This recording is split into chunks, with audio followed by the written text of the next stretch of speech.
தாவிக தலைவர் விஜயுடன் டிஜிபி அலுவலகத்தில் செங்கோட்டையனும் சென்றிருக்கிறார். அந்த காட்சிகளையும் பார்க்கிறோம்.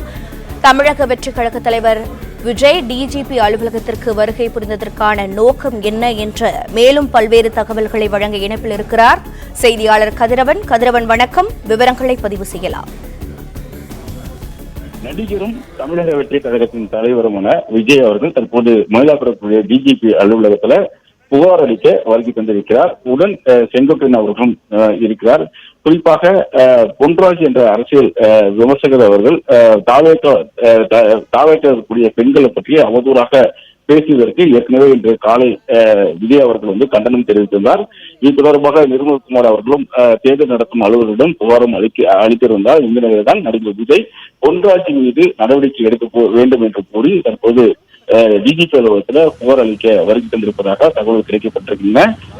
குறிப்பாக தாவேக்கக்கூடிய பெண்கள் எல்லாம் அவதூறு பரப்பும் வகையில ஒரு நேர்காணலிலே பொன்ராஜ் அவர்கள் குறிப்பிட்டு பேசியிருந்தார். மற்றொரு ஒரு தொலைக்காட்சியில பேசும்போது கூட அவர் தான் கூறியதற்கு மன்னிப்பு கேட்க மாட்டோம் என்று கூறியிருந்தார். இதற்கு கடும் கண்டனங்கள் சமூக வலைத்தளங்கள் எழுந்த நிலையில நடிகர் விஜயும் அதுக்கு கண்டனங்களை தெரிவித்திருந்தார்.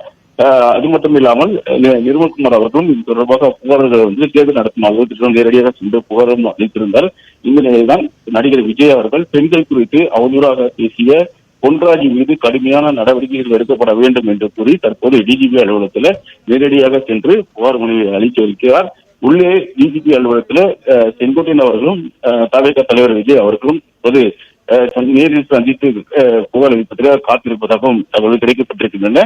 அவர் மீது கடுமையான சட்டப்பிரிவுகளில் நடவடிக்கை எடுக்கப்பட வேண்டும் என்று கூறி அந்த புகார் மனுவில் குறிப்பிடப்பட்டிருப்பதாகவும் இது போன்ற நபர்கள் மீது வேறு யாரும் இது போன்ற பெண்களை கலங்கப்படுத்தும் வகையில பேசக்கூடாது என்பது வகையில விரும்பி நடவடிக்கை எடுக்கப்பட வேண்டும் என்று கூறி அந்த புகார் மனுவில் குறிப்பிட்டிருப்பதாகவும் தகவல் கிடைக்கப்பட்டிருக்கின்றன. தற்போது தாவேக தலைவர் விஜய் அவர்களும் செங்கோட்டையன் அவர்களும் டிஜிபி அலுவலகத்தில் உள்ளே வந்தது பெற்று உரிய நடவடிக்கை எடுக்கப்பட வேண்டும் என்று கூறி அவர்கள் காத்திருப்பதாகவும் தகவல்கள் கிடைக்கப்பட்டிருக்கின்றன.